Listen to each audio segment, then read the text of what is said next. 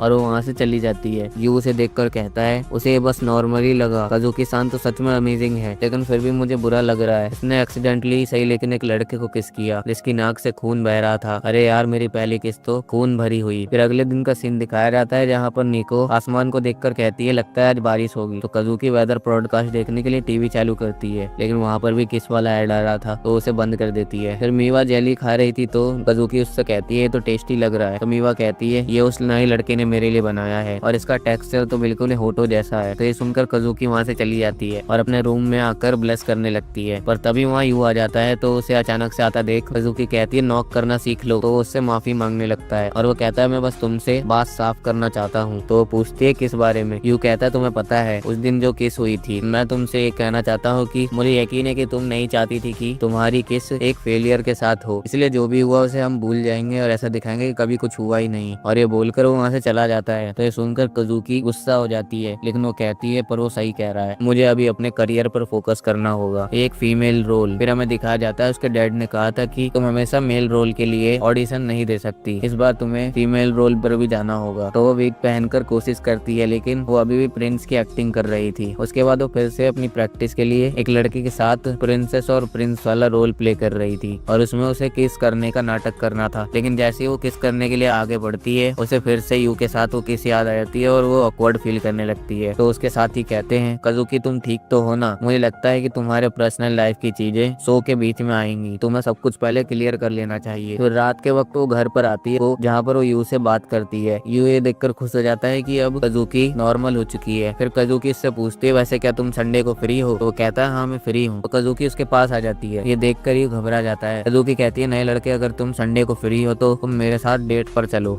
तो ये सुनकर यू हैरान हो जाता है और अपने मन में कहता है रुको, क्या ये उस किसकी वजह से हो रहा है। और हमें दिखाया जाता है मीवा और निको ने भी कजुकी की ये बात सुन ली है। मीवा निको से पूछती है क्या नया लड़का इसके लिए तैयार है। निको कहती है मुझे क्या पता, चलो अपने रूम में वापस चलते हैं। पर मीवा कहने लगती है रुको रुको, मुझे और देखना है। लेकिन वो उसे अपने साथ अंदर ले जाती है और उसके बाद कजुकी यू को सब कुछ बता देती है। अच्छा, तो तुम्हें फीमेल रोल के लिए ऑडिशन देना है। कजुकी बताती है मैंने पूरी जिंदगी मेल रोल ही किया है, इसलिए मुझे फीमेल रोल करने में बहुत ज्यादा दिक्कत हो रही है। तो ये सुनकर यू समझ जाता है कि उसे क्या करना है, इसलिए वो कहता है तुम चिंता मत करो, मैं तुम्हें एक ऑसम डेट पर ले जाऊंगा। ये सुनकर वो शर्माने लगती है। उसके बाद अगले दिन का सीन दिखाया जाता है जहाँ पर निको यू से पूछती है नए लड़के क्या तुम संडे को कुछ करने वाले हो। यू झूठ बोल देता है कि हाँ मैं घर के कामों में बिजी रहूंगा। ये देखकर निको कहती है इसने बिल्कुल ही सफेद झूठ बोला, अगर ये झूठ बोल रहा है तो इसका मतलब कजुकी ने कहा होगा कि वो मुझे इसके बारे में कुछ भी ना बताए। फिर मीवा को दिखाया जाता है जिसने भी ये बात सुन ली थी कि यू ये कह रहा था कि मैं तुम्हें एक ऑसम डेट पर ले जाऊंगा और उसका दिमाग खराब हो रहा था क्योंकि वो इससे ज्यादा नहीं सोच सकती थी कि वो लोग क्या क्या करेंगे। फिर जब वो लोग डिनर कर रहे थे तो यू देखता है कि उनका मूड खराब है, लेकिन उसे समझ नहीं आ रहा था कि ऐसा क्यों। कजुकी से इशारा करती है कि तुम्हें याद तो है ना हमें संडे को कहाँ जाना है। तो यू भी इशारे में बोल देता है हाँ मुझे याद है। वो दोनों सुपर सेन गॉड बन जाते हैं। यू कहता है क्या खाने में नमक कम रह गया क्या। फिर संडे का सीन दिखाया जाता है जहाँ पर एक जगह पर यू कजुकी का इंतजार कर रहा था और हमें निको और मीवा को भी दिखाया जाता है जो कि उनका छुपकर पीछा करने वाले थे। और जो उन लोगों ने कपड़े पहने थे इन दोनों ने एक दूसरे के लिए पसंद करे थे और वो दोनों अपने मन में कहते हैं मैंने सोचा था कि ये इसमें फनी लगेगी और मैं इसका मजाक उड़ाऊंगी, लेकिन ये तो सच में इसमें अच्छी लग रही है। तभी वहाँ पर कजुकी आ जाती है जो कि बहुत ज्यादा सुंदर लग रही थी और वो वहाँ आकर यू से फिर से प्रिंस की तरह बात करने लगती है, इसलिए उसी को रैप्टा मार कर कहती है छोड़ो इसे। और फिर वो लड़की के वे में कहती है सॉरी मैं लेट हो गई। देखकर उन दोनों के मुंह खोले के खुले रह जाते हैं। उसके बाद वो दोनों वहाँ से जाने लगते हैं और रास्ते में यू अपनी प्लानिंग को देखकर कह रहा था मैं कजुकी सान को एक स्पेशल डेट प्लान पर ले जाऊंगा, बस हमारे बीच कोई भी रुकावट ना आए। निको और मीवा आपस में बात करने लगते हैं कि कजुकी तो प्रिंस चार्मिंग से प्रिंसेस बन गई, क्या ये सब उस नए लड़के के लिए हो रहा है। और वो दोनों शायद से उससे जेलस हो रहे। फिर यू और कजुकी को दिखाया जाता है जो कि स्टेयर के पास से उतरने लगते हैं और कजुकी यू का हाथ पकड़कर उसे उतार रही थी। तो यू कहता है कजुकी सान तुमने यहाँ पर गलत किया, तो माफी मांगने लगती है। फिर यू उसका हाथ पकड़ के उसे उतारने लगता है। तो वो लोग डॉल्फिन का शो देखने के लिए जाते हैं और डॉल्फिन को देखकर कजुकी रिएक्ट करती है और वो अपने रिएक्शन को लेकर सोचने लगती है कि ये पता नहीं मैंने कैसा रिएक्ट किया। यू कहता है तुम्हें इसके और ज्यादा मजे लेने चाहिए। पर तभी वो डॉल्फिन पानी में वापस आते हैं जिस वजह से पानी बहुत ऊपर तक जाता है, इसीलिए कजुकी यू को बचाने के लिए उसके सामने आ जाती है। ये देखकर सारी ऑडियंस कहने लगती है लड़के तुम्हारी गर्लफ्रेंड तो कूल है। कजुकी कहती है मैं कूल नहीं हूँ। यू कहता है कजुकी सान तुमने फिर से गलती कर दी। उसके बाद ऐसे ही वो लोग अपनी डेट को कंटिन्यू कर रहे होते हैं, लेकिन तब कुछ उल्टा पुल्टा हो रहा था जिससे कि कजुकी फ्रस्ट्रेट हो रही थी। ये देखकर दोनों को मजा आ रहा था कि उनकी डेट खराब हो रही है। फिर एक जगह पर आकर यू कहता है तुम यहीं पर रुको, मैं वॉशरूम से होकर आ रहा हूँ। के जाने के बाद कजुकी खुद को शीशे में देखकर कहती है मुझे लगता है कि वो मुझसे डिसअपॉइंट हो रहा है, शायद से मैं इस रोल के लिए बनी ही नहीं हूँ, मुझे गिव अप कर देना चाहिए। तभी वहाँ पर एक बंदा आता और कहता है अरे तुम तो एक मॉडल जैसी लगती हो। और वो अपना कार्ड उसे दिखाता है जो कि एक मॉडलिंग कंपनी से आया था। तो ये देखकर कजुकी थोड़ी परेशान हो जाती है कि अगर इसे पता चल गया कि मैं एक एक्ट्रेस हूँ तो दिक्कत हो जाएगी और मैं इसे ये भी पता नहीं चलने दे सकती कि मैं नए लड़के के साथ एक डेट पर आई हूँ। इसीलिए वो उसे मना कर देती है कि मुझे इसमें इंटरेस्ट नहीं है। पर वो हाथ धोकर उसके पीछे पड़ जाता है और उसके हाथ को पकड़ के अपने साथ ले जाने लगता है। पर तभी वहाँ पर यू आ जाता है और उसके हाथ को झटकते हुए कहता है क्या मैं तुम्हारी कोई मदद कर सकता हूँ। तो वो लड़का कहता है क्या तुम उसके छोटे भाई हो। यू कहता है नहीं, हम दोनों अभी डेट पर आ रखे हैं, इसलिए तुम अपना काम करो, हमें यहाँ से जाने दो। और वो वहाँ से जाने लगता है पर फिर भी वो लड़का उसे रोकने की कोशिश करता है। तो यू उसे डिफेंड करने की कोशिश करता है पर वो अपनी बातों में उलझ जाता है। कजुकी अपने मन में बोलती है पता नहीं ऐसी सिचुएशन में क्यों ये गलत तरीके से बात करने लगता है। तो यू सोचता है अब कोई भी रास्ता नहीं है, इसलिए वो कह देता है वो मेरी होने वाली वाइफ है, इसीलिए वो जो चाहेगी वो करेगी, तुम उसके रास्ते में मत आओ। तो लड़का ये देखकर कहता है ये लड़का तो किंडरगार्टन का बच्चा लगता है और ये इससे शादी करेगा, इसीलिए वो कहता है चलो मैं हार मानता हूँ, तुम लोग एक साथ खुश रहना। और वहाँ से चला जाता है। और यू की ये बात सुनकर कजुकी ब्लेस करने लगती है और आसपास के लोग कहने लगते हैं अरे वाह उस लड़के ने तो उसे प्रपोज कर दिया। यू उससे माफी मांगने लगता है और कहता है मुझे माफ कर देना कजुकी सान, क्या तुम ये सब बोल सकती हो। पर कजुकी अपने मन में कहती है कोई चांस नहीं, मैं ये कभी नहीं बोल सकती। फिर यू उसका हाथ पकड़ के कहता है चलो अब हम अपने अगले स्टॉप पर चलते हैं। कजुकी अपने मन में कहती है यू तुम बेवकूफ हो। ये देखकर मीवा और निको आपस में कहने लगते हैं कि अब तो वो लोग और ज्यादा करीब आ गए। और कुछ देर आगे जाने के बाद यू को समझ में आता है कि उसने बिना सोचे समझे कजुकी का हाथ पकड़ लिया और अब वो उसे छोड़ भी नहीं सकता। और लोग उन दोनों को देखकर समझ रहे थे कि ये दोनों भाई बहन हैं। इसीलिए यू कहता है कि कजुकी सान के प्रैक्टिस के लिए, इसीलिए मुझे ऐसे दिखाना होगा कि हम सच में डेट कर रहे हैं। इसीलिए वो उसका हाथ जोर से पकड़ लेता है। कजुकी अपने मन में कहती है ये कैसी फीलिंग है, क्या नॉर्मल लड़की को ऐसी वैसी ही फीलिंग्स आती है, तो इसीलिए मैं अभी अब पीछे नहीं हटूंगी। और वो भी उसका हाथ जोर से पकड़ लेती है। तो यू भी शर्माने लगता है और कहता है लगता है काजुकी सान भी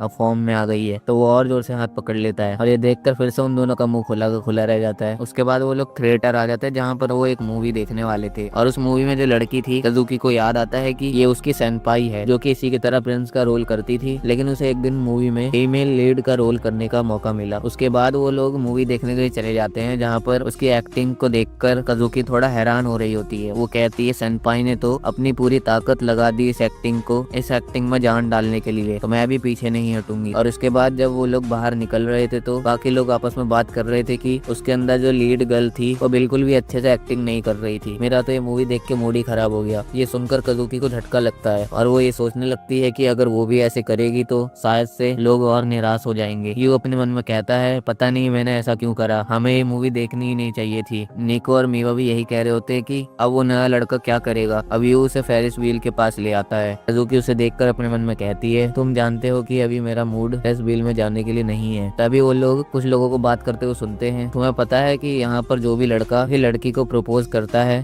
तो उनका बॉन्ड ऑफिशियल हो जाता है और वो कभी भी अलग नहीं होते। तो ये सुनने के बाद मीवा, निको और काजुकी शॉक हो जाते हैं। काजुकी उसे मना करने वाली होती है कि वो उसके अंदर नहीं जाएगी, लेकिन यू उसका हाथ पकड़ के उसे अंदर ले आता है। और अंदर आने के बाद वो अपने मन में सोच रही होती है मैं क्या कर सकती हूँ, मैं बचपन से ही ऐसी हूँ और अगर मैंने कोशिश भी की तो शायद मैं फेल ही हो जाऊंगी, तो मुझे फेल होने के रिस्क को नहीं लेना चाहिए और विड्रॉ कर देना चाहिए। वो देखती है कि यू बहुत जोर से कांप रहा है। वो उससे पूछती है क्या तुम्हें ऊंचाई से डर लगता है, तो कहता है वो दिक्कत नहीं है, नीचे देखो। तो नीचे देखती है जहाँ पर शीशे का ग्राउंड लगा हुआ था। तो वो कहती है तुम इतना क्यों डर रहे हो बेवकूफ। यू कहता है मैं नहीं चाहता कि मैं डरूं, तो मैं इसे एक परफेक्ट डेट बना कर ही रहूंगा। तो वो अपने मन में सोचती है कहीं ये टॉप पर जाकर तो मुझे प्रपोज नहीं करेगा। तो वो बात को घुमाने लगते हैं, पर तभी वो टॉप पर पहुंच जाते हैं और यू खड़ा हो जाता है और वो कहता है काजुकी सान मैं चाहता हूँ कि तुम हीरोइन बनो। और उसे हिचकी आ जाती है तो कुछ वर्ड्स गलत भी बोल देता है, इसलिए काजुकी कहती है तुम बैठ जाओ। तो वो बैठकर फिर से कांपने लगता है। काजुकी अपने मन में बोलती है बच्चा हर मौके पे फेल हो जाता है लेकिन ये कभी भी कोशिश करना नहीं छोड़ता। फिर वो उससे पूछती है पता नहीं तुम इतना फेल होने के बाद भी क्यों कोशिश करते रहते हो। तो यू बोलता है क्योंकि मैं पूरी जिंदगी फेल ही होते रहा हूँ, फिर भी काजुकी सान फेल होने की भी वैल्यू होती है। वो पूछती है कैसे, तो उसके पास आकर बैठ जाता है और उसे फोन में उसकी फोटोज को दिखाने लगता है। वो कहती है तुमने सब कुछ कैप्चर किया। यू कहता है तुम्हारे एक्सप्रेशंस बहुत अच्छे थे इसीलिए मैंने इसे कैप्चर करने का सोचा। तो ये सब सुनकर उसका मूड अच्छा हो जाता है और जब वो वापस नीचे आते हैं तो मीवा और निको ये देखकर हैरान हो जाते हैं कि काजुकी का मूड कैसे अच्छा हो गया। तो वो लोग जाने लगते हैं तो रास्ते में काजुकी रुकती है और वो यू की तरफ बढ़ने लगती है। तो ये देखकर मीवा और निको को लगता है कि काजुकी उसे किस करने वाली है, पर वो अपने मुंह को साइड में ले जाकर उसके कान में कहती है तुम्हें वो किस याद है, वो असल में मेरी पहली किस थी और मैं ये प्रिटेंड नहीं कर सकती कि कुछ हुआ ही नहीं था। तो यू कहता है मुझे माफ करना, मैंने तुमसे ये कहा था। तो ये सुनकर वो दोनों फिर से हैरान हो जाते हैं कि क्या बात चल रही है। फिर काजुकी अपनी विग उतार कर कहती है मैं वापस से प्रिंस बन गई, अब मैं अपनी रिहर्सल करने जा रही हूँ तो तुम घर चले जाना। मीवा कहती है आखिरकार पुरानी काजुकी वापस आ गई। निको कहती है नहीं, उसके अंदर कुछ बदला हुआ है। फिर वो लोग घर पहुंच जाते हैं जहाँ पर यू उनसे माफी मांगता है कि मुझे माफ करना कि मैं इतनी देर से बाहर था, अब मैं इसकी भरपाई डिनर बनाकर करूंगा। वो दोनों कहते हैं तुम इतनी देर से कहाँ थे। तो वो हड़बड़ा जाता है लेकिन वो दोनों कहते हैं वेलकम बैक यू कुन। तो ये सुनकर यू हैरान हो जाता है और कहता है क्या तुम लोग फिर से एक बार और कह सकते हो। तो वो लोग कहते हैं बिल्कुल नहीं। और वो दोनों अपने मन में कहते हैं मुझे लगता है कि वो मेरा सपोर्टर भी होना चाहिए। अब वो लोग स्कूल जा रहे होते हैं। मीवा कहती है निको सान के तो ग्रेड्स बहुत कम आते हैं। तो यू पूछता है मुझे मीवा सान का तो समझ में आता है कि उसका दिमाग बहुत तेज है, लेकिन काजुकी सान तुम इतना ज्यादा क्यों रिलैक्स हो। तो काजुकी कहती है मैं लास्ट टाइम पे पढ़ के टॉप कर लेती हूँ, बस इसी बात का घमंड है। और निको और यू अपने अपने नोट्स देख रहे थे। यू कहता है निको सान क्यों ना हम अपने नोट्स को कंपेयर करके देखें। तो वो कहते हैं ठीक है। फिर जब यू उसके नोट्स देखता है तो उसमें उसे कुछ गलतियां दिखाई देती है, तो उसे समझाने लगता है। ये देखकर शायद से काजुकी और मीवा उससे जेलस हो रहे होते हैं और कह रहे थे यही होता है जब तुम लोग सेम ईयर में होते हो। निको यू को अपने इतने करीब देखकर शर्मा रही होती है। तभी यू से कोई बंदा टकराते हुए वहाँ से भागता है। तो पीछे से एक लड़की आकर कहती है उस आदमी ने मेरा पर्स छीन लिया। तो यू को ये देखकर गुस्सा आ जाता है। वो बोलता है मैं इसे छोड़ूंगा नहीं और उसके पीछे भागने लगता है, पर वो बहुत स्लो होता है। मीवा कहती है ये लड़का ये कर क्या रहा है, ऐसे तो वो उसे पकड़ ही नहीं पाएगा। वो बंदा कहता है ये तो बहुत ही स्लो है, मैं आराम से निकल जाऊंगा। पर तभी उसके सामने निको आ जाती है और उसे मारकर पीछे हटाती है, लेकिन वो उसके अटैक को ब्लॉक करके उसी पर अटैक कर देता है। तो निको भी उसके अटैक को ब्लॉक करके कहती है लगता है ये भी एक स्किल्ड मार्शल आर्ट्स प्लेयर है। यू कहता है निको सान संभल कर। काजुकी कहती है तुम चिंता मत करो, तुम्हें निको को अंडर एस्टिमेट नहीं करना चाहिए। तभी निको उस उस पर एक और अटैक करती है और वो बंदा नीचे गिर जाता है। निको वो बैग उठाकर कहती है तुम मार्शल आर्ट्स के लायक नहीं हो, तुम्हें शर्म आनी चाहिए। ये देखकर आसपास के लोग कहने लगते हैं अरे वो तो मिकादो निको है, ये कितनी कूल है। उसके बाद निको उस लड़की को उसका बैग वापस दे देती है। तो वो लोग निको को छोड़कर उस लड़की से पूछने लगते हैं क्या तुम ठीक हो, तुम्हें चोट तो नहीं लगी। तो ये देखकर निको अपनी चोट को छुपाने लगती है, पर तभी वहाँ यू आकर कहता है निको सान तुम्हारे हाथ से तो खून बह रहा, रुको मैं तुम्हें बैंडेज लगाता हूँ। निको कहती है तुम्हें इतना ज्यादा ओवर रिएक्ट करने की जरूरत नहीं है, ये छोटी सी खरोच है। यू कहता है लेकिन छोटी सी खरोच में भी बहुत दर्द होता है। तभी बंदा उठकर कहता है इन लोगों का मुझ पर ध्यान नहीं है, मैं यहाँ से निकल सकता हूँ, और वो वहाँ से भागने लगता है। पर तभी उसके सामने कुछ लोग आ जाते हैं तो उससे कहता है ओए मेरे सामने से हट जा। तो उस बंदे को गुस्सा आ जाता है और वो उसके पेट में एक लात जड़ देता है, जिससे कि वो बेहोश हो जाता है। यू ये देखकर हैरान हो जाता है कि उसने एक ही बार में उसे नॉकआउट कर दिया। तो लोग उसे देखकर कहने लगते हैं तो वही लड़का है जो कि कराटे में चैंपियन है, हायाटो तात्सुमी इलवायामा हाई स्कूल से, और वो अपने टीम का कैप्टन है। यू कहता है कराटे प्रोडिजी। कज़ुकी बताती है मुझे याद है कि वो हमेशा हमारे घर आता था। मीवा भी कहती है हाँ ये देखा देखा सा लग रहा है। निको उससे पूछती है तुम यहाँ क्या करने आए हो तात्सुमी सेनपाई। तो तात्सुमी कहता है और बताओ निको कैसी हो। ये देखकर हैरान हो जाता है कि तात्सुमी उसे सीधा उसके फर्स्ट नेम से बुला रहा है। फिर तात्सुमी उसके पास आकर कहता है निको मैं तुम्हें यहाँ लेने आया हूँ। ये सुनकर वो तीनों हैरान हो जाते हैं और निको भी हैरान हो जाती है। उसके बाद स्कूल में इलवायमा हाई स्कूल के सारे बच्चे एक हफ्ते के लिए सेका स्कूल के टीम के साथ प्रैक्टिस करेंगे। निको की टीम के लोग यू को वहाँ देखकर हैरान हो जाते हैं और कहते हैं अरे तू यहाँ क्या कर रहा है, तू तो हमारी टीम में भी नहीं है। यू कहता है ये तो मैटर नहीं करता। तो वो लोग बोलते करता है। फिर यू अपने मन में वही वाला सीन सोचने लगता है जहाँ पर तात्सुमी ने निको से कहा था कि मैं तुम्हें यहाँ लेने आया हूँ, और ये सोचकर वो गलत समझ जाता है और वो उन लोगों से पूछने लगता है कि इसका और निको का क्या रिलेशन है। वो लोग उसे बताते हैं वो दोनों बचपन से सेम डोजो में प्रैक्टिस करते थे और इसीलिए वो उसका सेनपाई है। मैं होप करता हूँ कि हम लोग उन लोगों के साथ मैच कर पाए। और तात्सुमी को देखकर सारी लड़कियां उस पर फिदा हो जाती है और ये देखकर उन लोगों का मूड खराब हो जाता है। फिर निको तात्सुमी के पास आकर कहती है चलो सेनपाई एक मैच करते हैं, पर वो कहने लगता है तुम एक लड़की हो, मैं अपना अटैक एक लड़की पर नहीं कर सकता। लेकिन निको जिद करने लगती है तो कहता है चलो ठीक है। निको की टीम वालों को लगता है कि निको ही जीतेगी, पर निको एक ही अटैक में गिर जाती है। निको कहती है सेनपाई हमेशा से ही अलग ही लेवल पर है। उन लोगों को समझ में नहीं आता कि निको कैसे हार गई। ये उसके सामने आकर कहता है निको सान अब बहुत हो गया, अब तुम्हें और ज्यादा फाइट नहीं करनी चाहिए, और तात्सुमी सेनपाई तुम्हें अपने जूनियर के साथ थोड़ा पोलाइट होना चाहिए। तो तात्सुमी कहता है मैंने तो बहुत ही हल्का अटैक किया था, और ये बता तुम कौन हो। उसके बाद निको और यू आपस में बात करने लगते हैं। निको उससे कहती है यू तुम्हें इन सब के बीच में नहीं पढ़ना चाहिए। तो कहता है मैं तो पढ़ूंगा। निको से बताती है तात्सुमी हमेशा से मेरे लिए हीरो है। जब बचपन में मैं डोजो में लड़कों से जीत जाती थी तो वो लोग ग्रुप में आकर मुझे मारने की कोशिश करते थे, लेकिन तात्सुमी सेनपाई थे जो हमेशा मेरी मदद करते थे, और तब से ही मैंने उन्हें अपना हीरो माना है। यू कहता है सच में निको के दिल में उसके लिए बहुत ज्यादा रिस्पेक्ट है। तभी वहाँ पर तात्सुमी आकर कहता है निको मैंने तुम्हारी स्किल्स को बिल्कुल पास से देखा, तो अब मैं तुम्हें अपने साथ ले जा सकता हूँ। ये सुनकर यू और बाकी सब हैरान हो जाते हैं। यू कहता है तुम ये क्या बकवास कर रहे हो। तो तात्सुमी कहता है कराटे टीम निको को अपने साथ ले जा रही है, पर निको के टीम के लोग कहने लगते हैं पर तुम्हारा स्कूल तो सिर्फ बॉयज वाला है। तो वो बताता है नहीं वो इस साल कोएड हो गया। और फिर निको से कहता है अगर तुम स्ट्रांग होना चाहती हो तो मेरे साथ चलो, अगर तुम वीक लोगों के साथ यहाँ पर ट्रेनिंग करोगी तो तुम्हारा टैलेंट बस वेस्ट ही जाएगा। तो ये सुनकर वो लोग कहने लगते हैं कि हम वीक नहीं हैं। तो उनसे पूछता है तो बताओ तुम में से कौन निको को ट्रेन करने में मदद करता है, पर ये सुनकर उनके पास देने को कोई भी जवाब नहीं होता और वो आपस में बात करने लगते हैं कि हम सच में कैप्टन के ऊपर बस बोझ हैं। तो निको उसके पास आकर कहती है सेनपाई आपको मेरे दोस्तों के साथ ऐसे बात नहीं करनी चाहिए, जब मैं उन्हें कोच करती हूँ तो मेरी ट्रेनिंग हो जाती है। वो लोग कहने लगते नहीं कैप्टन तात्सुमी सेनपाई बिल्कुल सही है, तुम्हें उनके साथ जाना ही चाहिए। तात्सुमी कहता है देखो अब तुम्हारी टीम के लोग भी इससे एग्री हो चुके हैं, चलो साथ में मार्शल आर्ट्स में बेस्ट बनते हैं निको। उसके बाद शाम हो जाती है और निको घर जा रही होती है, तभी वहाँ पर यू आ जाता है। निको उससे पूछते है तुम अभी तक घर नहीं गई। तो वो कहता है मैं तुम्हारे साथ जाना चाहता था। फिर रास्ते में चलते हुए यू उससे कहता है तुम सच में अमेजिंग हो, मुझे बिलीव नहीं हो रहा कि रिक्वायर किया गया है। तो निको कहने लगती है देखो वो बात अभी वापस मत लाओ, मुझे अभी उसके बारे में बात नहीं करनी। तो यू कहता है लेकिन मैं नहीं जानता कि तुम इसके बारे में क्या फील करती हो। निको कहती है मेरी फीलिंग्स का क्या, ये हॉनर की बात है। इवायमा हाई स्कूल में सब जाना चाहते हैं क्योंकि वहाँ पर सब कुछ है। यू कहता है लेकिन वो एक बोर्डिंग स्कूल है, यानी कि निको को वहाँ डॉम में रहना पड़ेगा। तो ये सुनकर निको को भी समझ में आता है कि वो यू और बाकी सबसे दूर हो जाएगी। तो ये सुनकर वो ब्लेस करने लगती है। उसके बाद वो लोग घर पहुंच जाते हैं। तो निको उससे कहती है सुनो मैं कुछ कहना चाहती हूँ जो कि तुम्हें वियर्ड लग सकता है। यू मैं भी चाहती हूँ कि हम साथ रहें। तभी वहाँ पर उसका टीम के लोग आ जाते हैं और वो कहते हैं हम भी। और वो लोग कहने लगते हैं कि कैप्टन हम लोग भी आपकी तरह सेम एग्जैक्ट फील करते हैं, हम नहीं चाहते कि आप हमें छोड़ कर जाओ, और हम नहीं चाहते कि आप उस बुद्धू मतलब तात्सुमी सेनपाई के साथ स्कूल जाओ, लेकिन हम बिना तुम्हारे भी ठीक रहेंगे, हम बस यही बोलने आए थे। और वो लोग वहाँ से भाग जाते हैं। निको कहती है उन लोगों ने मुझे एम्बेरस कर दिया, क्या वो लोग पागल हो गए हैं? यू कहता है तुम देख सकती हो निको सान, तुम्हारे टीममेट भी यही सोचते हैं। लेकिन निको तो और कुछ कहना चाहती थी। उसके बाद वो लोग घर पहुंच जाते हैं। फिर कुछ देर बाद वो लोग डिनर कर रहे होते हैं। तभी मीवा उससे कहती है निको तुम मेरे खाने में से खाना खा सकती हो। तो देखकर निको हैरान हो जाती है कि ये मीवा को क्या हो गया, वो तो कभी भी अपने खाने को शेयर नहीं करती थी। कजुकी भी कहती है निको तुम मेरे शैम्पू का यूज कर सकती हो। वो कहती है तुम सच कह रही हो? तो कजुकी कहती है हाँ। निको में बताती है एक बार मैंने गलती से उसका शैम्पू और कंडीशनर यूज कर लिया था, तो उसने बहुत ज्यादा गुस्सा किया था। पता नहीं आज इन दोनों को हो क्या गया है। और खाने के बाद वो यू के साथ बर्तन धुलवा रही होती है और यू से कहती है मुझे समझ नहीं आ रहा कि वो दोनों आज इतना अच्छा बर्ताव क्यों कर रहे हैं। यू कहता है स्कूल में सबको पता चल गया है कि तुम्हें हिवामा हाई स्कूल के लिए रिक्वायर किया गया है। लगता है सिर्फ टीममेट्स ही नहीं, सब तुम्हारे साथ रहना चाहते हैं। फिर नहाते हुए निको ये सोचकर खुश हो रही थी कि उसकी बहनें उसके साथ रहना चाहती है, लेकिन उसे यू का चेहरा दिखाई देता है तो वो शर्मा कर पानी में घुस जाती है। फिर नहाने के बाद जब वो हॉल में आती है तो वो यू को देखकर अपने मन में कहती है यू मुझे जानना है कि तुम मेरे बारे में क्या फील करते हो। तुम बस मेरी फीलिंग पूछे जा रहे हो, काश मैं भी तुम्हारी फीलिंग्स पूछ पाती और मैं भी तुम लोगों के साथ रहना चाहती हूँ। फिर स्कूल में निको तात्सुमी के पास जाकर कह देती है मैं आपके साथ नहीं जाने वाली। तो तात्सुमी कहता है तुम ये क्या बकवास कर रही हो, तुम्हें पता है ना कि अगर तुम यहाँ रहोगी तो तुम्हारा मार्शल आर्ट्स अच्छा नहीं होगा, क्या तुम नहीं चाहती कि तुम मेरे साथ प्रैक्टिस करो? तो निको हिम्मत करके कहती है ये मेरे पास सिर्फ एक चॉइस नहीं हो सकती। तात्सुमी कहता है ये वो निको नहीं है जिसे मैं जानता हूँ, ऐसी क्या चीज है जो तुम्हें इतना ज्यादा सोचने में मजबूर कर रही है? तो निको अपने मन में सोचने लगती है तो उसे अपनी बहनें और यू दिखाई देता है जिससे कि वो शर्माने लगती है। तो तात्सुमी कहता है एक बार ये प्रैक्टिस खत्म होने के बाद तुम हमारे स्कूल को देखने आओ, मुझे लगा था कि तुम एक नॉर्मल लड़की से कहीं ज्यादा कर सकती हो। तो इस पर वो कुछ नहीं बोल पाती, पर तभी वहाँ की अलमारी में से आवाज आने लगती है और जैसे ही गेट खुलता है उसमें से यू बाहर आता है और कहता है निको मैंने तुम्हारी हर एक बात सुन ली, मैंने भी अपना मन बना लिया है और अब निको सान इस स्कूल में रह सकती है और तुम ये चाहते हो कि वो किसी ऐसे के साथ हो जिसके पास तुमसे ज्यादा स्किल्स हो। तो तात्सुमी कहता है हाँ तुम सही कह रहे हो, लेकिन सेका स्कूल में कोई भी इतना स्ट्रॉन्ग नहीं है जो मुझे हरा सके। तभी यू उसके छाती पर एक पर्चा मारता है तो वो पूछता है ये क्या है? तो यू कहता है ये एक चैलेंज लेटर है और मैं तुम्हें हराऊंगा क्योंकि मैं तुमसे ज्यादा स्ट्रॉन्ग हूँ। तो वो कहता है मुझे हराओगे मगर क्यों? तो यू कहता है क्योंकि मैं भी निको सान के साथ रहना चाहता हूँ। तो ये सुनकर निको बहुत ज्यादा शर्माने लगती है। यू कहता है और इसीलिए मैं जीतूंगा चाहे कुछ भी हो जाए। तो ये देखकर निको की टीम खुश हो जाती है और निको भी कहती है यू तुम। फिर वो लोग सोचते हैं एक मिनट रुको, वो इसे हराएगा कैसे? निको कहने लगती है अरे तात्सुमी सेनपाई इसे इग्नोर करो, ये तो कुछ भी कहता है। निको के टीम के मेंबर कहने लगते हैं रुको, ये बच्चा सुबारू अयासे का बेटा है। तो तात्सुमी कहता है अच्छा तो तुम उस टॉप क्लास एक्ट्रेस के बेटे हो जो कि अपने स्टंट्स को खुद करती थी। सच में सेका एकेडमी में प्रोडिजीज भरे हुए हैं, लेकिन सॉरी अयासे कुन किसी भी हालत में निको मेरे साथ होने वाली है। तो निको कहती है सेनपाई आप क्या बक रहे हो? और यू तुम्हें क्या लगता है तुम सेनपाई को हरा सकते हो? तो यू कहता है हाँ मैं हराऊंगा और मैं तुम्हें अपने साथ ले जाऊंगा निको। तो ये सुनकर वो और ज्यादा शर्माने लगती है। तो दोनों उससे पूछते हैं तुम क्या चाहती हो निको? तो निको कह देती है कोई तुम्हें नहीं रोक रहा, आगे बढ़ो। तो तात्सुमी कहता है तो ठीक है अयासे कुन, मैं तुम्हारे चैलेंज को एक्सेप्ट करता हूँ, हम लोग ट्रेनिंग सेशन खत्म होने के लास्ट दिन पर मैच करेंगे। तो कहता ठीक है। निको कहती है तूने क्या कर दिया? फिर घर पे आकर वो यू को ट्रेनिंग देने लगती है। वो कहती है सबसे पहले तुम्हें अटैक्स को डॉज करने के लिए मूवमेंट को बढ़ाना होगा, तो अपने स्टेप्स को आगे पीछे करो। तो यू वो करने लगता है लेकिन उससे कोई फायदा नहीं हो रहा था। वो उसे बताती है तुम ऐसे तो कभी भी उसके किक्स और पंचेस से नहीं बच पाओगे, तुम्हें खुद को इम्प्रूव करना होगा। तो यू उसके एकदम पास में आकर कहता है क्या ऐसे? तो निको उसे अचानक से अपने पास देखकर मुक्का मार के गिरा देती है और कहती है तुम्हें ये अचानक से नहीं करना चाहिए था, तुमने ऐसे इंसान को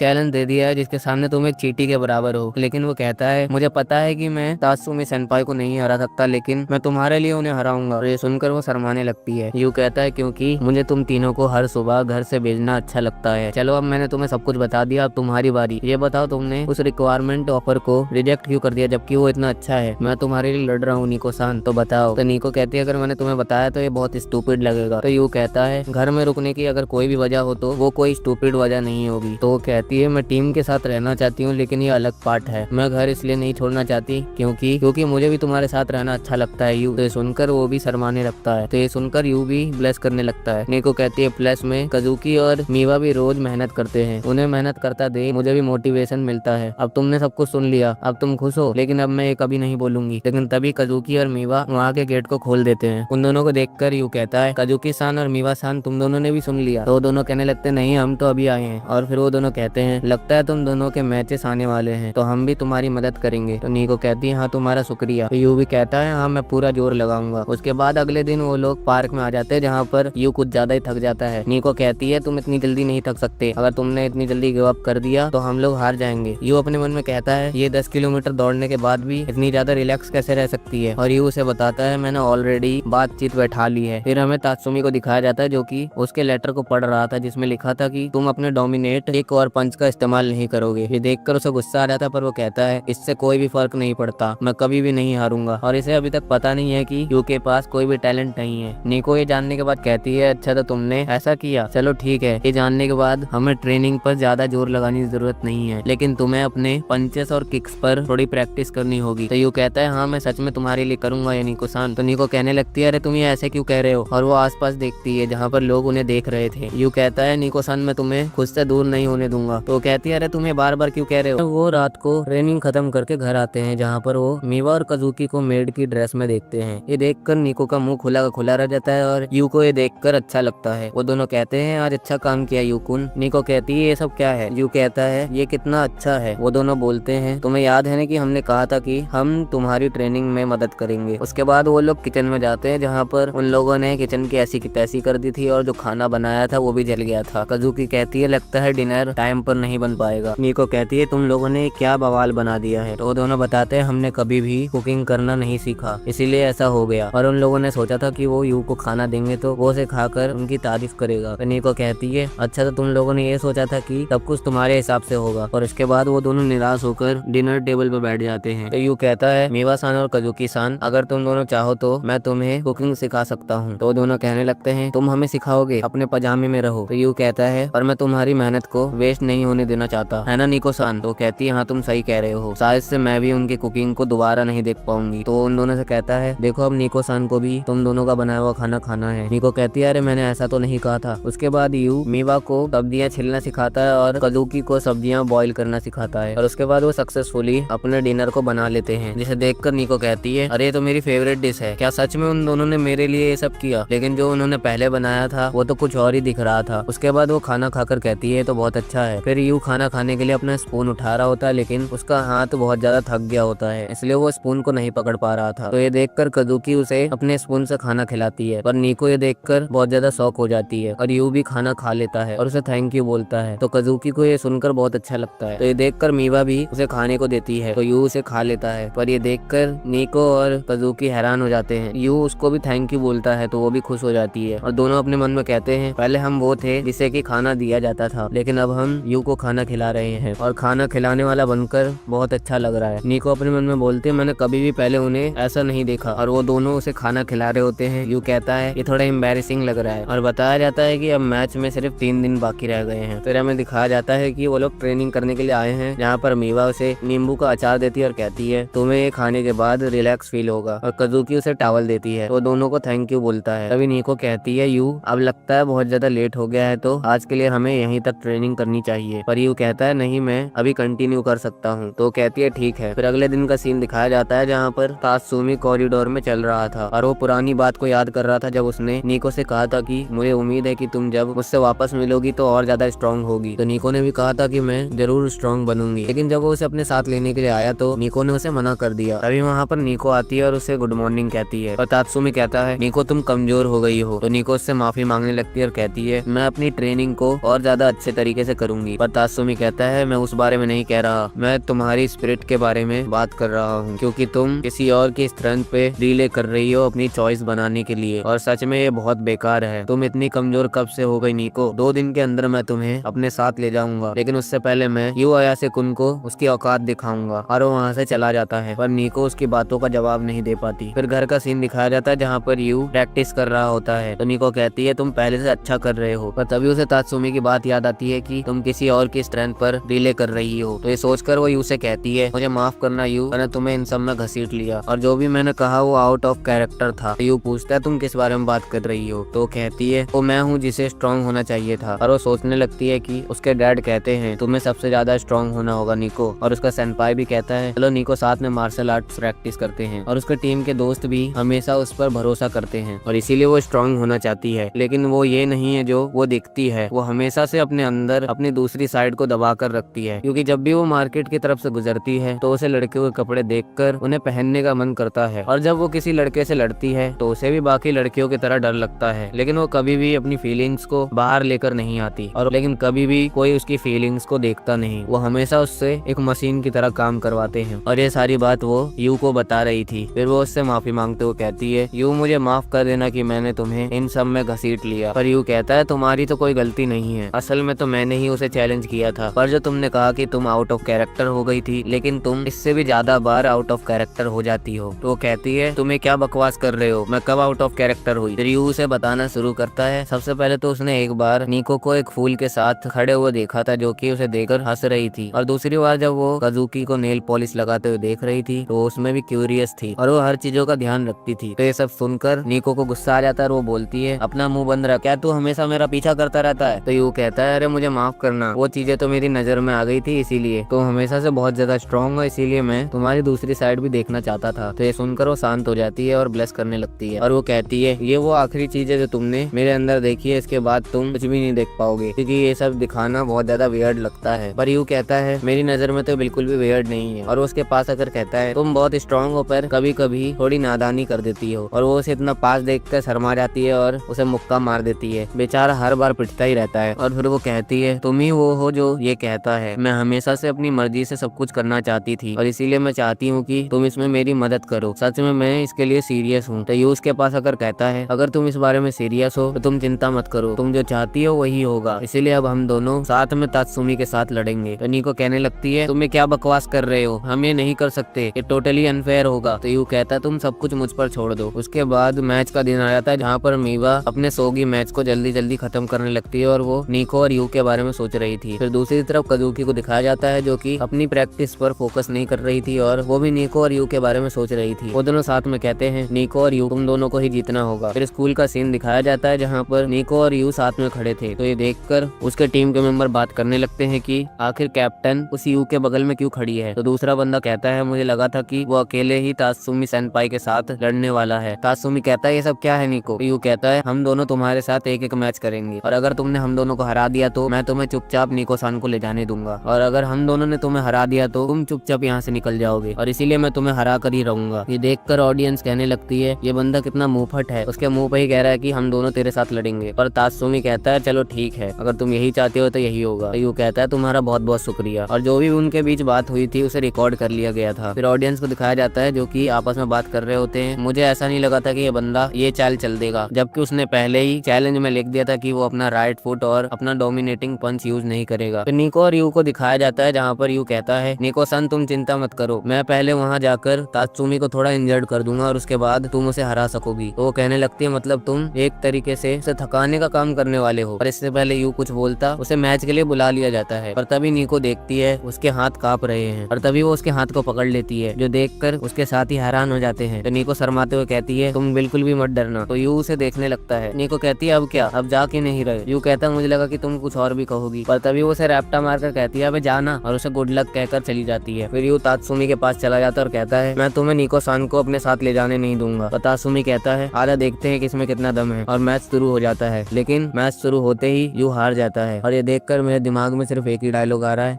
मारो, हमको जिंदा मत छोड़ो सालो। हम कोई मंदिर का घंटा है कि कोई भी आके बजा जाता है। बाकी लोग कहने लगते हैं, मुझे पता था कि यही होने वाला है। उसके बाद निको उससे लड़ने के लिए जाती है, जहाँ पर तो भैया ऑडियंस कतई पागल हो जाती है और निको को चेयर करने लगती है। और निको जब आगे बढ़ रही होती है, उसे भी घबराहट महसूस हो रही थी। लेकिन तभी यू पीछे से कहता है, निको सान हम मिलते हैं मैच के बाद। तो ये सुनकर उसके अंदर थोड़ा जोश आ जाता है और अब उनका मैच शुरू हो जाता है, जहाँ पर निको सबसे पहला अटैक करती है। फिर वो उसके ऊपर लगातार अटैक करने लगती है, पर वो उसके अटैकों को रोकते हुए उसके पेट में एक पंच मार देता है। ये देखकर वो लोग बहुत ज्यादा हैरान हो जाते हैं कि उनकी कैप्टन मार कैसे खा रही है। तात्सुमी कहता है, निको मुझे लगा ही था कि तुम बहुत ज्यादा कमजोर हो, इसलिए अपनी जिद छोड़ो और मेरे साथ ट्रेनिंग के लिए चलो। पर वो उसकी बात बिल्कुल नहीं सुनती और वो उसके ऊपर फिर से अटैक कर देती है। लेकिन वो उसके अटैक को देख लेता है और अपनी किक से उसे बहुत दूर फेंक देता है। और तभी वो उसके ऊपर लगातार अटैक करने लगा है, जहाँ पर अब उसे सिर्फ एक और हिट मारना था और निको हार जाएगी। और अब निको को भी अपने ऊपर शक होने लगा था कि वो सच में बहुत ज्यादा कमजोर है और वो बिना ट्रेनिंग के कुछ भी नहीं कर पाएगी। पर तभी यू पीछे से बोलता है, निको सान तुम कर सकती हो, और वो उसे चेयर करने लगता है। ये देखकर निको को बहुत ज्यादा एम्बैरेसमेंट फील होने लगती है, पर उसे यू की ट्रेनिंग याद आती है और वो स्माइल करती है। और फिर उसे यू की वो बात याद आती है जब उसने कहा था कि तुम बहुत स्ट्रॉन्ग हो, पर कभी कभी तुम थोड़ी नादानी कर देती हो, लेकिन मुझे तुम्हारी दूसरी साइड बहुत पसंद है। तो ये याद करके निको अपने अंदर उस साइड को आजाद कर देती है। तात्सुमी भी ये नोटिस कर लेता है कि उसके अंदर कुछ तो बदल गया है। अब निको सीधा उसके ऊपर अटैक कर देती है, जहाँ पर उसे लगता है कि वो और कुछ अटैक करेगी, लेकिन वो अपने अटैक को चेंज करके उस पर लैंड कर देती है, जैसे कि वो बिल्कुल भी समझ नहीं पाता और वो उसके ऊपर लगातार अटैक करने लगती है। यू कहता है निको सान ने तो कमाल ही कर दिया, पर उसका साथी कहता है वो नहीं है जो वो पहले थी, वो बदल चुकी है। यू भी देखता है कि निको स्माइल कर रही है। अब निको को भी एक पॉइंट चाहिए होगा और वो जीत जाएगी। और तभी वहाँ पर कजुकी और मीवा आ जाते हैं। तात्सुमी कहता है निको ये तुम ही हो ना, तुम बिल्कुल ही बदल गई हो। लेकिन निको कहती है ये मैं ही हूँ सेनपाई, और वो छलांग लगाती है जहाँ पर वो खुद को एक लड़की की तरह फील कर रही थी। वो कहती है मेरा यही साइड रियल है, और वो उसके ऊपर एक लात जड़ देती है और अब निको जीत जाती है, जहाँ पर वो लोग बहुत ज्यादा सेलिब्रेट करने लगते हैं। फिर वो यू की तरफ देखती है, शुक्र है ऊपर वाले का कि मैं जीत गई, और उसकी आंखों से आंसू आने लगते हैं। तो यू जल्दी से उसके पास जाकर उसके आंसू को पोंछने लगता है। तभी निको देखती है कि उसके साथी उसे देख रहे हैं, लेकिन वो यू के गले लगकर कहती है यू मुझे कभी कभी जीतने के बाद रोने की इजाजत है ना। तो यू कहता है हाँ तुम्हें बिल्कुल है। अब हारने के बाद तात्सुमी वापस जा रहा होता है, तो निको उससे माफी मांगते हुए कहती है मुझे पता है कि तुम मुझे मेरे भले के लिए अपने साथ ले जाना चाहते थे, और मुझे लगा नहीं था कि यू इतनी आसानी से हार जाएगा। क्या होता अगर उसे सिर्फ अकेले तुमसे लड़ना होता। तो तात्सुमी कहता है खैर जो हो गया सो हो गया, तुम्हें पता है वो तुम्हारी बहुत फिक्र करता है। पर निको कहने लगती है नहीं, वो सिर्फ ऐसा इंसान है जो हार मानना नहीं चाहता, इसलिए मुझे नहीं लगता कि वो अगर अकेला लड़ता तो वो तुम्हें हरा पाता। पर तात्सुमी कहता है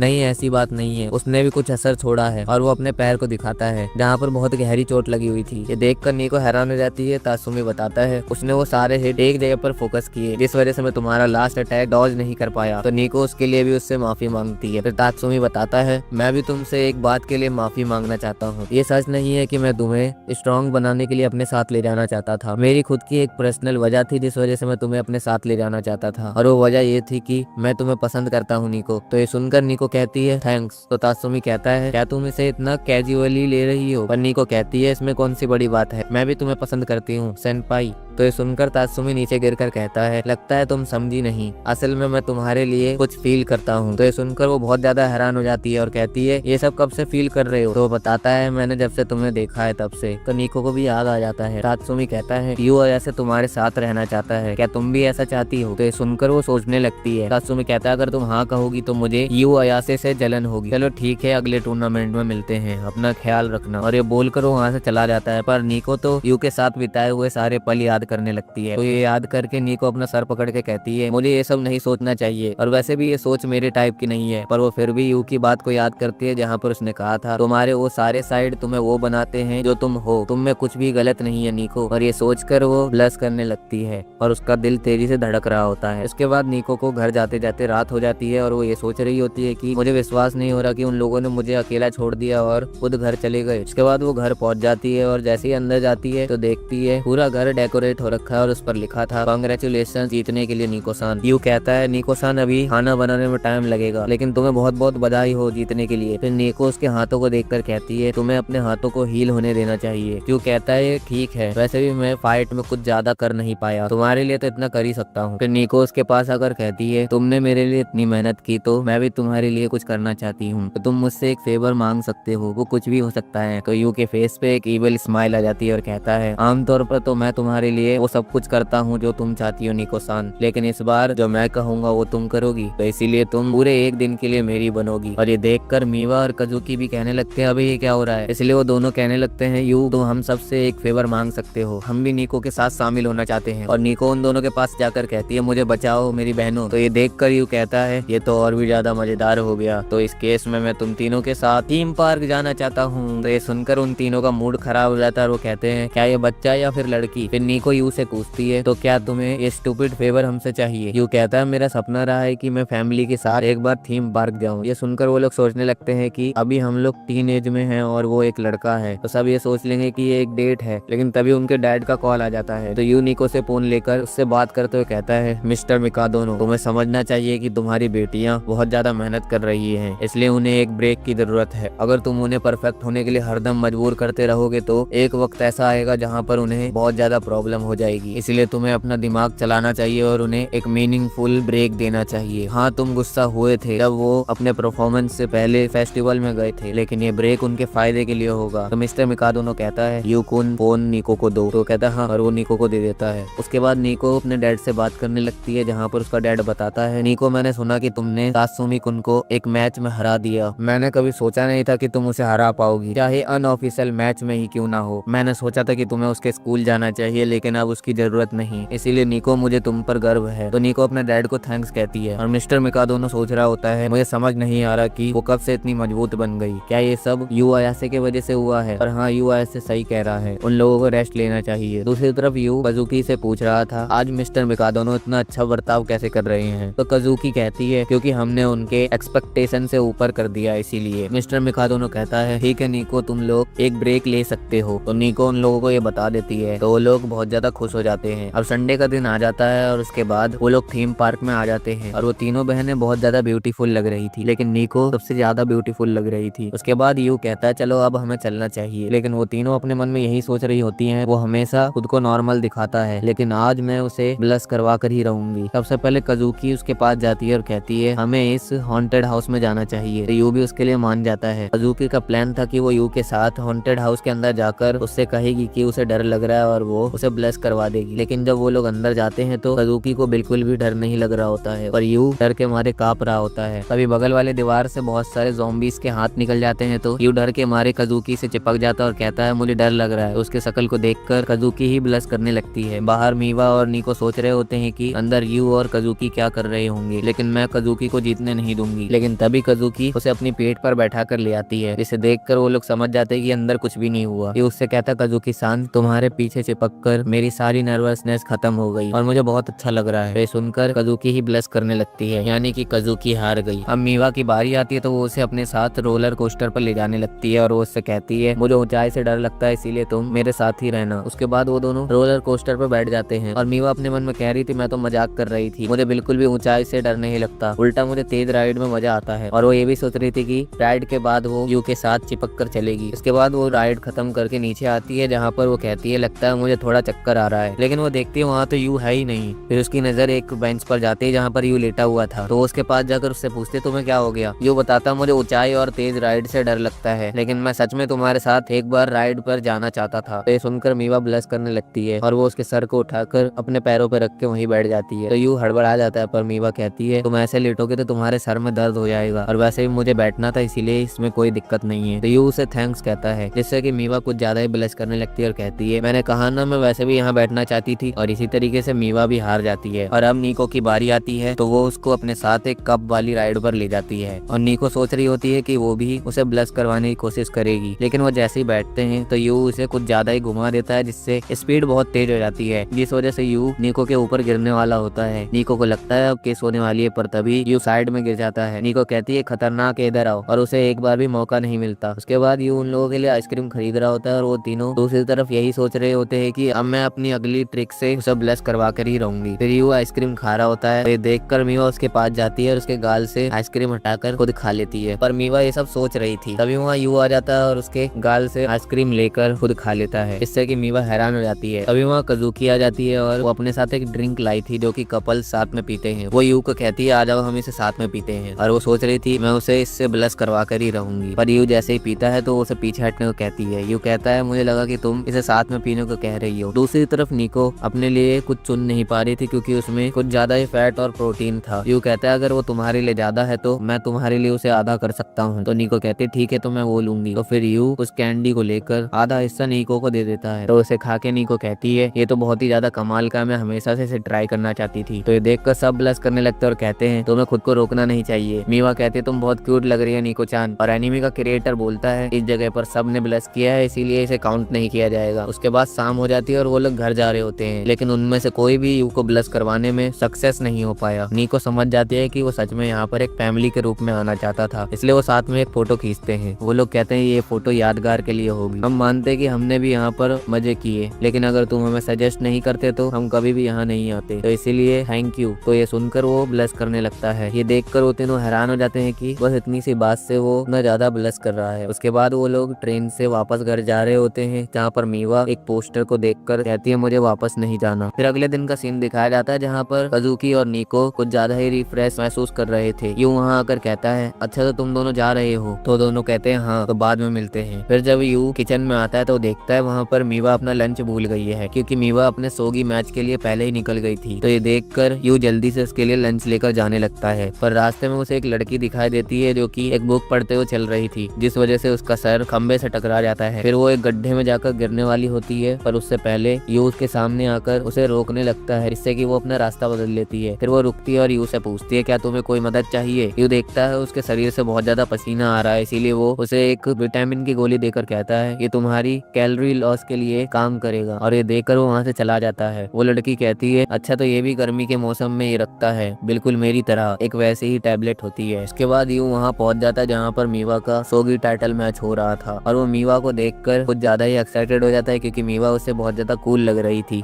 यू अपने बगल वाले बंदे से पूछता है क्या मीवा सन जीत रही है? तो वो बंदा कहता है तुम अंदर कैसे आए? और तभी मीवा अपनी होठों को लिक करती है। तो ये देखकर वो बंदा एक्साइटेड हो जाता है और कहता है कि तो मिस मिकाडोनो का लिक है। यू उस बारे में पूछता है तो वो बताता है जब भी मिस मिकाडोनो जीतने वाली होती है तो वो अपने होठ को चाटती है, जिस वजह से अपोनेंट के पास कोई रास्ता नहीं होता कि वो जीत सके, और ऐसा ही होता है। वो लड़की अपनी हार मान लेती है। तो उसके बाद यू उसके पास जाकर एक्साइटमेंट में बोलने लग मीवा सन तुम तो बहुत ज्यादा कूल लग रही थी, काश मैं तुम्हारे उस मूवमेंट को कैप्चर कर सकता। पर मीवा कहने लगती है तुम्हें ये करने की जरूरत नहीं है। फिर वो उसे अपने साथ बाहर ले आती है, जहाँ पर यू उसे बताता है तुम अपना लंच भूल गई थी, और वो उसे उसका लंच देकर जाने लगता है। पर मीवा कहती है अब जब तुम यहाँ आई गए हो तो मेरे साथ लंच कर लो। तो यू भी इसके लिए मान जाता है, और तभी वही लड़की जो कि यू को रास्ते में मिली थी वो भागते हुए आती है और उसके हाथ से लंच छीन लेती है। कहती है तो इसीलिए आजकल तुम्हारा खेल से ध्यान इतना ज्यादा भटक रहा है, और तुम लड़के तुम ही हो जो जिसकी वजह से मीवा इतना ज्यादा खराब सोगी खेलने लगी है, इसीलिए मैं इसे ले जा रही हूँ। पर मीवा उससे छीनकर कहती है ये मेरा है। वो लड़की कहने लगती है तुम एक लंच बॉक्स के लिए इतना ज्यादा गुस्सा क्यों हो रही हो? मेरी हमेशा से रही राइवल इतनी नीचे कैसे गिर सकती है? तो यू कहता है अच्छा तो तुम उसकी एक राइवल हो, फिर तो तुम उसके बारे में सब कुछ जानती होगी। तो लड़की कहती है हाँ तुम सही कह रहे हो, मैं मीवा मिकाडोनो की राइवल हूँ और मेरा नाम है सकुरा याओतोमे। मीवा कहती है मुझे याद है कि हमने ट्रायल मैचेस और बाकी ऑफिशियल मैचेस में जितने बार भी सोगी खेला है तुम उसमें हारी हो, लगभग 100 बार। तुम बस एक हार ना मानने वाली रोने वाली बच्ची हो। पर वो कहने लगती नहीं, मैं तुम्हें अपना राइवल मानती हूँ, और आजकल तुम्हारा जो खेलने का तरीका है वो कुछ ज्यादा ही बिगड़ गया है, और मैं जानती हूँ कि तुम्हें टॉप रैंकिंग में हमेशा से रहना चाहिए। यू अपने मन में कहता है ये उससे बहस कर रही है या फिर उसकी तारीफ कर रही है। फिर सकुरा कहती है मीवा मिकाडोनो मैं तुम्हारे एरा को खत्म करके रहूंगी। मीवा कहती है मेरा कोई भी एरा नहीं है। उसके बाद मीवा अपने लंच को खोलकर देखती है जो कि बहुत ज्यादा टेस्टी लग रहा होता है। वो कहती है चलो खाना शुरू करते हैं, और उसके बगल में सकुरा होती है जो कि कहती है हाँ चलो खाना शुरू करते हैं। तो मीवा उसे देखकर कहती है अबे तू यहाँ क्या कर रही है? सकुरा कहती है ये मेरे रिसर्च का हिस्सा है, इसलिए मुझे तुम्हारे साथ लंच करना होगा। और मीवा कहती है मुझे माफ करना सकुराची, लेकिन मैं तुम्हें मेरे खाने में से बिल्कुल भी नहीं देने वाली। और सकुरा कहती है कोई बात नहीं, मैं तो अपना खाना लाई हूँ। पर वो जैसे ही अपना लंच खोलती है वो दोनों ये देखकर हैरान हो जाते हैं क्योंकि उसका लंच जला हुआ होता है। मीवा कहती है तुम्हें कचरा खाने वाली हो। पर सकुरा कहने लगती नहीं ये एग रोल है, मैं दिखावट पे ज्यादा भरोसा नहीं करती क्योंकि मुझे अपनी रिसर्च भी करनी होती है। और वो जैसे ही राइस बॉल उठाकर खाने वाली होती है बगल से कुत्ता भौंक देता है, जिस वजह से वो डर जाती है और उसके हाथ से वो राइस बॉल उछलकर गिरने लगता है। वो उसे बचाने के लिए जाने लगती है पर वो भी गिरने वाली होती है, पर यू जल्दी से आकर उसे बचा लेता है। फिर वो उससे पूछता क्या तुम ठीक हो? मीवा ये देखकर बहुत ज्यादा गुस्सा हो जाती है और कहती है तुम दोनों इस पवित्र जगह पर ये क्या कर रहे हो? और सकुरा भी उसे थप्पड़ मार देती है और कहती है मैं अपने बड़े मैच से पहले किसी के साथ ऐसा वैसा कुछ नहीं करना चाहती। यू कहता तुम गलत समझ रही हो, मैं तो तुम्हारा राइस बॉल बचा रहा था, ये लो। तो उसे लेकर शुक्रिया कहती है, लेकिन फिर वो कहती है रुको मैं अब इसे नहीं खा सकती। और मीवा अपने मन में कहती है ये दोनों तो बिल्कुल सेम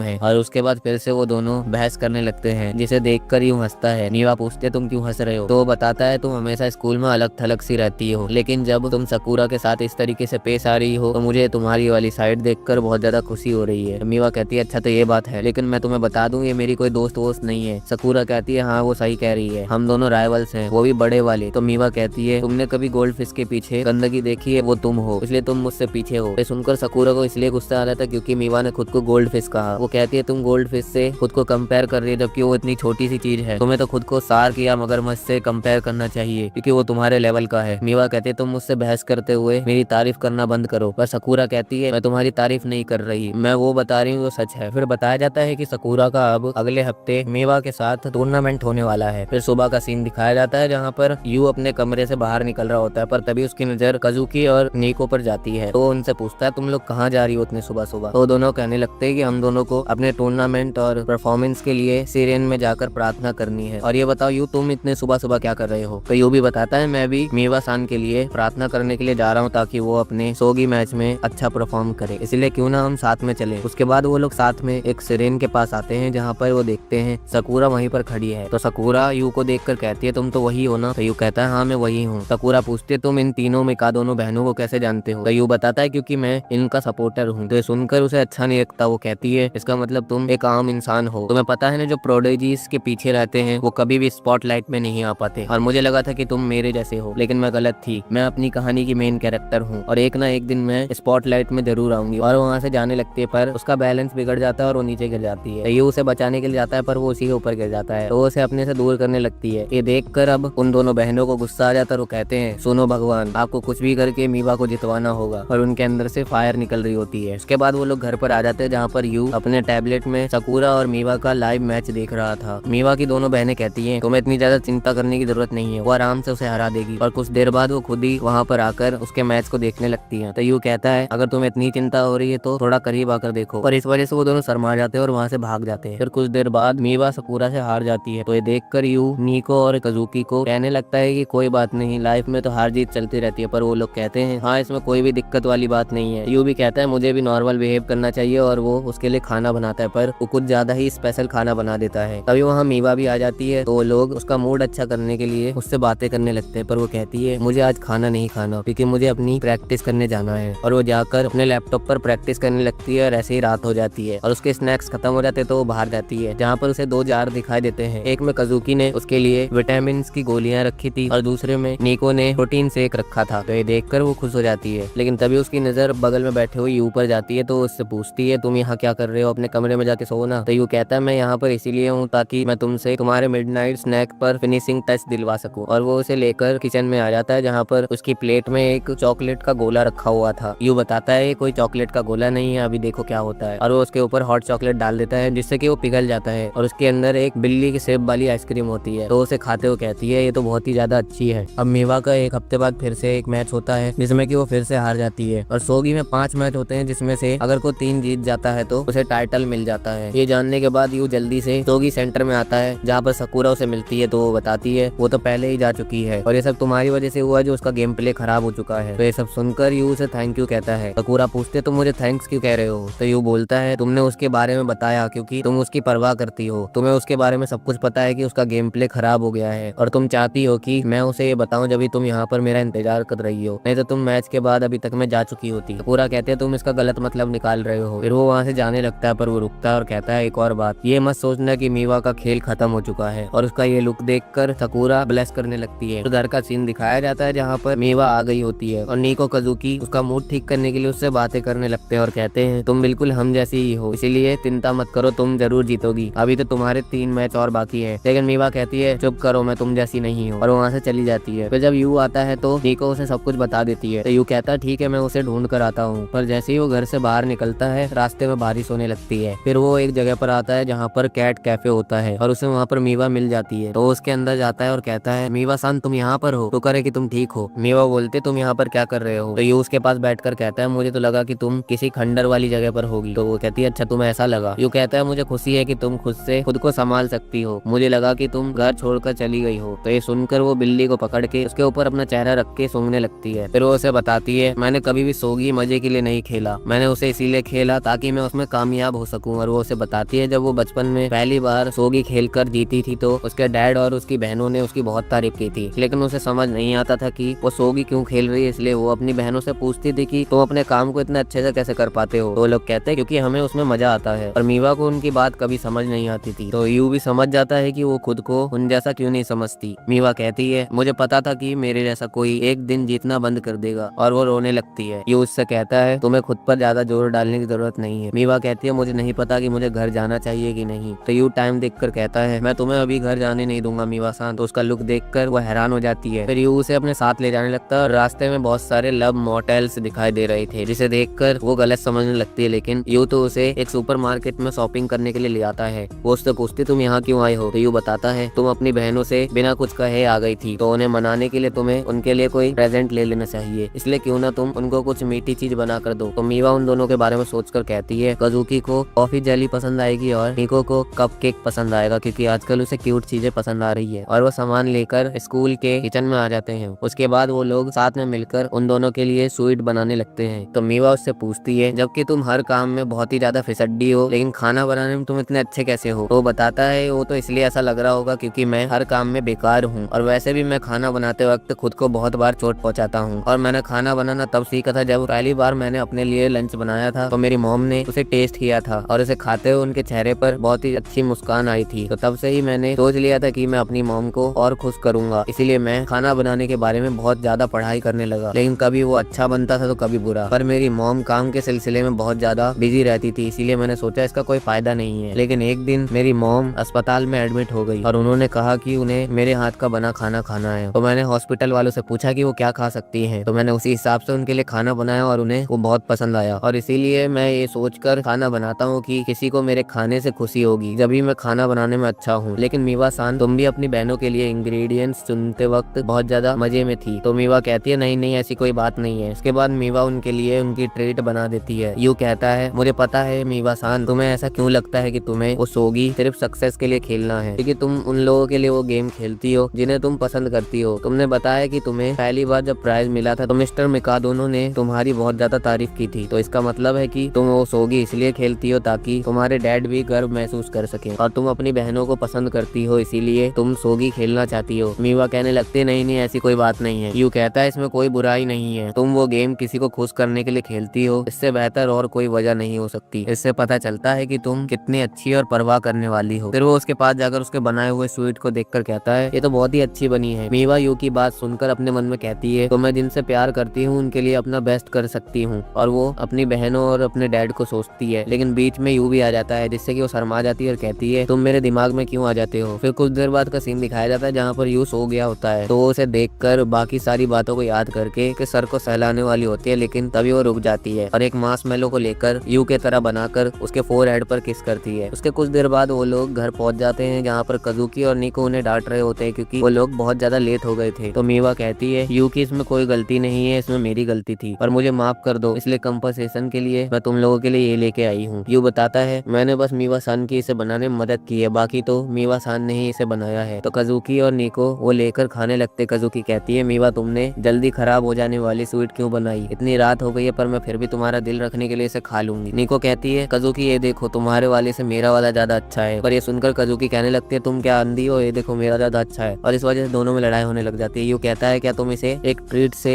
लड़ाई में बदलना बंद करोगी। फिर मीवा यू के पास आकर कहती है यू कुन मुझे माफ करना कि तुम्हें परेशानी हुई, इसीलिए मैं माफी के तौर पर ये तुम्हें देना चाहती हूँ। और वो देखकर वो लोग हैरान हो जाते हैं क्योंकि वो यू जैसा दिख रहा था। और निको कहती है लेकिन एक मिनट रुको, इसके बाल तो बिखरे हुए हैं। मीवा तुमने इसके बाल कुछ ज्यादा लंबे नहीं बना दिए हैं। तो यू कहता है हाँ, और मीवा कहती है घूरना बंद करो और खाओ इसे, क्योंकि उसने उसके फोरहेड पर किस किया था इसलिए उसे शर्म आ रही थी। अब वापस से टाइटल मैच का दिन आ जाता है जहाँ पर मीवा अब मैच करने जा रही थी। तभी उसके पीछे से वो तीनों आकर कहते हैं हमें तुम पर पूरा यकीन है कि तुम वो मैच जीत कर ही आओगी, इसलिए हम घर पे जाकर तुम्हारे मैच को लाइव देखने वाले हैं। तो मीवा कहते हैं तुम लोगों का शुक्रिया। और यहाँ रूम के अंदर सबको लग रहा था कि इस बार मीवा मिकाडोनो हार जाएगी, लेकिन जैसे ही वो अंदर आती है तो उसके ऑरे से सब डर जाते हैं। सकूरा कहते हैं ये तो वही ऑरा है जब मैं इससे पहली बार मिली थी। फिर हमें उसके पास्ट का सीन दिखाया जाता है जहाँ पर वो बचपन में हर चीज में बेकार थी, लेकिन एक दिन जब वो अपने दादा दादी के घर जाती है तो उसके दादा इसे अपने साथ सोगी खेलने के लिए कहते हैं, इसमें कि उसे बिल्कुल भी मजा नहीं आ रहा था। तो उसके दादा समझाते हैं कि इस सोगी में एक प्यादा होता है जो कि बहुत ज्यादा कमजोर होता है, लेकिन वो कभी भी हार नहीं मानता और एक एक कदम करके आगे बढ़ता है। लेकिन एक कमाल की बात यह है कि वो जैसे ही बोर्ड के लास्ट में पहुंचता है वो बहुत ज्यादा ताकतवर हो जाता है। और तभी से सकूरा ने सोगी खेलना शुरू कर दिया और वो एक के बाद एक सबको हराते गई। फिर एक दिन उसके साथ मीवा का टाइटल मैच हुआ जहाँ पर वो बहुत ही आसानी से हार गई और उसे वहाँ पर समझ में आया कि वो उसके सामने कुछ भी नहीं है। उसके बाद जब वो हॉलवे में बैठी थी तो उसके टेस्ट पेपर को देखकर वो लोग कहते हैं तो सिर्फ 28% है, और वो उसे उसका टेस्ट पेपर वापस दे देते हैं। और उसके बाद वो उसका मजाक उड़ाने लगते हैं कि ये सोगी के अलावा किसी भी चीज में अच्छी नहीं है। तभी वहाँ मीवा आ जाती है और उनके बारे में बताने लगती है कि तुमने उस वक्त वो मूव गलत किया था, अगर तुम सोगी के अंदर अच्छे से खेलना चाहती हो तो तुम्हें मेरे मूव्स को याद करना होगा। तो ये सुनकर वो लड़कियां डर कर वहाँ से भाग जाती है। फिर मीवा सकुरा की तरफ देखती है तो सकुरा रो रही होती है। मीवा कहती है तुम रो क्यों रही हो, सबको लगेगा कि मैंने तुम्हें रुलाया है। फिर वो उसे चुप करवाने के लिए उससे कहने लगती है जो तुमने प्यादे से वो चाल चली थी वो बहुत ही ज्यादा अच्छी थी, मुझे कभी लगा नहीं था कि तुम मुझ पर काउंटर अटैक एक प्यादे से करोगी। तो ये सुनकर उसे अपने दादाजी की बात याद आती है जहाँ पर उसके दादाजी ने कहा था कि एक प्यादा कभी भी हार नहीं मानता। इसलिए वो कहती है हाँ मैं कभी भी हार नहीं मानूंगी। और सुनो मीवा मिकादोनो, आज से मैं तुम्हें अपना राइवल घोषित करती हूँ। मीवा देखकर कहती लगता है ये लड़की अजीब है, मुझे इससे बात ही नहीं करनी चाहिए थी। फिर प्रेजेंट का सीन दिखाया जाता है जहाँ पर उन दोनों का मैच शुरू हो जाता है और कुछ देर के बाद मीवा अपना लिक करती है जिससे कि सबको समझ आ जाता है कि अब मीवा जीत जाएगी और वो अपने एक पीस से सोगी बोर्ड पर एक मूव चलती है जिससे कि वो हार मान लेती है और ऐसे ही वो अगला मैच भी जीत जाती है। और अब उनका फाइनल मैच होने वाला है जिसमें कि अगर कोई भी हारता है तो उससे वो टाइटल ले लिया जाएगा। उसके बाद मीवा और सकुरा का फाइनल मैच शुरू हो जाता है जहाँ पर वो मैच बहुत ज्यादा इंटेंस होता है लेकिन आखिर में मीवा ही जीत जाती है। फिर जब वो बाहर आती है तो वहाँ पर बहुत सारे न्यूज रिपोर्टर खड़े थे और वो उससे पूछने लगते हैं कि आपने तो बहुत ही ज्यादा कमाल कर दिया, आप आखिरकार एक ऐसी लड़की बन गई जो लड़कों से भी ज्यादा होशियार है। लेकिन मीवा कहने लगती है मुझे माफ कीजिएगा पर मुझे जाना होगा और वो भागकर यू के पास आती है और यू उसे देखकर रोने लगता है। वो कहती है तुम रो क्यों रहे हो। यू कहता है सोगी मैच जीतने के लिए तुम्हें बहुत बहुत बधाई हो मीवा सान। तो ये सुनकर उसे यू के साथ बिताए हुए पल याद आने लगते हैं और उसके चेहरे को देखकर कहती है तो वही चेहरा है और उसके फेस को पकड़ के उसके फोरहेड पर किस कर लेती है। और तभी वहाँ पर निको और कजुकी भी आ जाते हैं तो उससे पूछते हैं तुम क्या कर रही हो मीवा। तो मीवा पीछे हटती है और कहती है अरे ये मैंने क्या कर दिया, ये तो मैंने वही दोहरा दिया जो मैंने उस मार्शमैलो के साथ किया था, मुझे बहुत ज्यादा शर्म आ रही है। और तभी वहाँ पर दो फॉरेनर आते हैं जो कि उससे कहते तुम कैसी हो मिस मीवा। तो उन्हें ग्रीटिंग करती है जो कि किक पर किस करके होता है। उसके बाद वो लोग चले जाते हैं तो मीवा को एक आइडिया आता है और वो कहती है अरे ये तो मैंने जो किया था यू के साथ वो तो एक ग्रीटिंग होती है और मैं